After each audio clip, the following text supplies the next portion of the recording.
মা, কি রে, তোর যে কাল আসার কথা ছিল আর তুই আজ আসছিস? আর বলো না মা, কালকে আসতাম কিন্তু কাল আমার এক বন্ধুর বার্থডে ছিল, ও আসতে দিল না, তাই আজকে আসলাম। বলছি মা, আব্বু কোথায়? তোর আব্বুর যা কাজ, কোথায় মিটিং আছে সেখানে গিয়েছে। আয় ভিতরে আয়, হাত মুখ ধুয়ে খেয়ে নে। না মা, তুমি ব্যাগগুলো ঘরে নিয়ে যাও, আমি আসছি। এই আস্তে আস্তে আবার কোথায় যাবি? অনেকদিন তুহিনাকে দেখিনি, ওর সঙ্গে একটু দেখা করে আসি। বাবা, এখন যে দেখছো মায়ের থেকে তুই না প্রতি বেশি মায়া। কি যে বলো মা, তুমি হচ্ছে আমার মা, মা তো মাই হয়, কিন্তু ও যে তোমার বৌমা। ভালো আছো কাকি? হ্যাঁ, তুই কখন আসলি? এই মাত্রই আসলাম।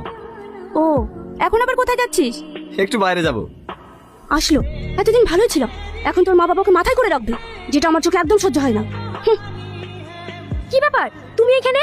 কদিন থেকে কলেজের সামনে দাঁড়িয়ে থেকে থেকে তোমার দেখা পেলাম না, তাই মনটা খুব খারাপ করছিল, সেই জন্য সরাসরি তোমার বাড়ি চলে আসলাম। আমার সঙ্গে তোমার কি এমন দরকার?